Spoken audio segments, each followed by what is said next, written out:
तेरा वचन मेरे पाँवों के लिए दीपक है और मेरे मार्ग का उजियाला है। तेरा वचन मेरे पाँवों के लिए दीपक है। 15 नवंबर पहला पाठ प्रकाशना ग्रंथ अध्याय 3 पद संख्या 1 से 6, 14 से 22 तक। सारदेस की कलीसिया के स्वर्गदूत को ये लिखो, जो ईश्वर के सातों आत्माओं और सातों तारों को धारण किए हैं। उसका संदेश इस प्रकार है, मैं तुम्हारे आचरण से परिचित हूँ। लोग तुम्हें जीवित मानते हैं, किंतु तुम तो मर चुके हो। जागो, तुम्हें जो जीवन शेष है और बुझने को है, उसमें प्राण डालो। मैंने तुम्हारे आचरण को अपने ईश्वर की दृष्टि में अपूर्ण पाया है। तुमने जो शिक्षा स्वीकार की और सुनी, उसे याद रखो, उसका पालन करो और पश्चाताप करो। यदि तुम नहीं जागोगे तो मैं चोर की तरह आऊँगा और तुम्हें मालूम नहीं है कि मैं किस घड़ी तुम्हारे पास आ जाऊँगा। सारदेस में तुम्हारे यहाँ कुछ ऐसे व्यक्ति भी हैं जिन्होंने अपने वस्त्र दूषित नहीं किए हैं। वह उजले वस्त्र पहनकर मेरे साथ टहलेंगे, क्योंकि वे इसके योग्य हैं। विजयी इस प्रकार उजले वस्त्र पहनेंगे। मैं जीवन ग्रंथ में से उनका नाम नहीं मिटाऊंगा, बल्कि अपने पिता और उसके स्वर्गदूतों के सामने उसे स्वीकार करूंगा। जिसके कान हो वह सुन ले कि आत्मा कलीसियाओं से क्या कहता है। लौदीकिया की कलीसिया के स्वर्गदूत को ये लिखो, आमीन। विश्वसनीय तथा सच्चे साक्षी, ईश्वर की सृष्टि के मूल सूत्र का संदेश इस प्रकार है, मैं तुम्हारे आचरण से परिचित हूँ। तुम ना तो ठंडे हो और ना गर्म। कितना अच्छा होता कि तुम ठंडे या गर्म होते, लेकिन ना तो तुम गर्म हो और ना ठंडे, बल्कि कुनकुने हो। इसलिए मैं तुमको अपने मुख से उगल दूंगा। तुम ये कहते हो, मैं धनी हूँ, मैं समृद्ध हो गया, मुझे किसी बात की कमी नहीं, और तुम ये नहीं समझते कि तुम अभागे हो, दयनीय हो, दरिद्र, अंधे और नंगे हो। मेरी बात मानो, मुझसे आग में तपाया हुआ सोना खरीद कर धनी हो जाओ। उजले वस्त्र खरीद कर पहन लो और अपने नंगेपन की लज्जा ढांक लो।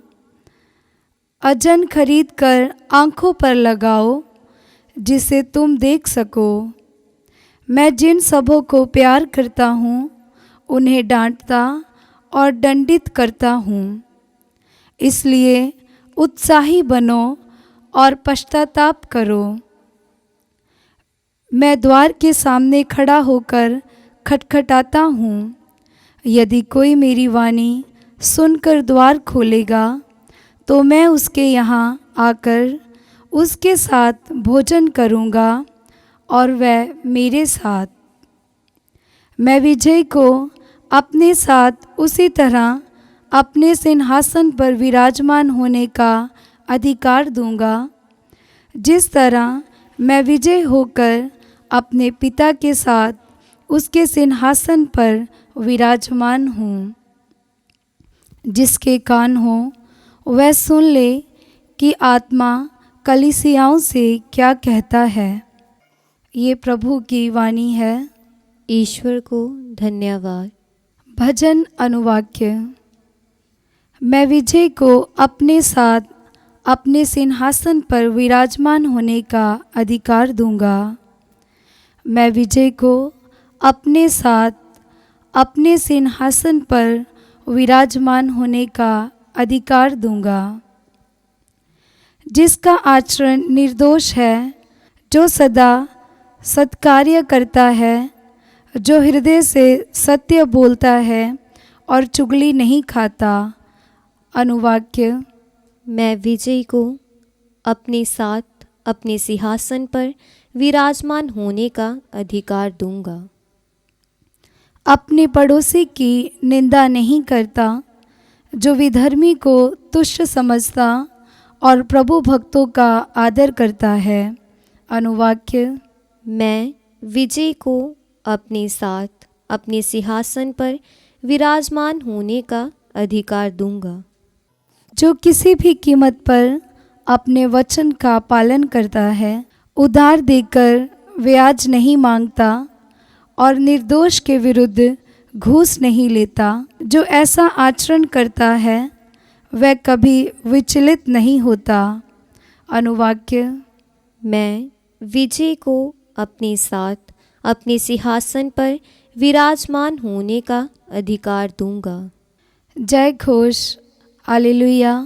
अनुवाक्य। हालेलुया।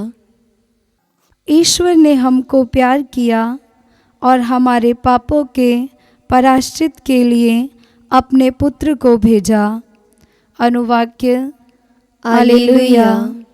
पवित्र सुसमाचार संत लूकस के अनुसार अध्याय 19 पद संख्या 1 से 10 तक।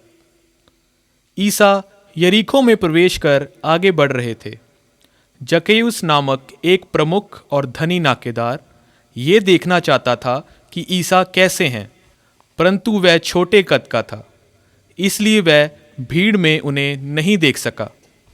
वह आगे दौड़कर ईसा को देखने के लिए एक गूलर के पेड़ पर चढ़ गया, क्योंकि वह उसी रास्ते से जाने वाले थे। जब ईसा उस जगह पहुँचे तो उन्होंने आंखें ऊपर उठाकर जक्कैयुस से कहा, जक्कैयुस, जल्दी नीचे आओ, क्योंकि आज मुझे तुम्हारे यहाँ ठहरना है। उसने तुरंत उतरकर आनंद के साथ अपने यहाँ ईसा का स्वागत किया। इस पर सब लोग ये कहते हुए भुनभुनाते रहे, वह एक पापी के यहाँ ठहरने गए। जक्कैयुस ने दृढ़ता से प्रभु से कहा, प्रभु, देखिए, मैं अपनी आधी संपत्ति गरीबों को दूंगा, और मैंने जिन लोगों के साथ किसी बात में बेईमानी की है, उन्हें उनका 4 गुना लौटा दूंगा। ईसा ने उससे कहा, आज इस घर में मुक्ति का आगमन हुआ है, क्योंकि ये भी इब्राहिम का बेटा है। जो खो गया था, मानव पुत्र उसी को खोजने और बचाने आया है। ये प्रभु का पवित्र सुसमाचार है। क्रिस्त की जय।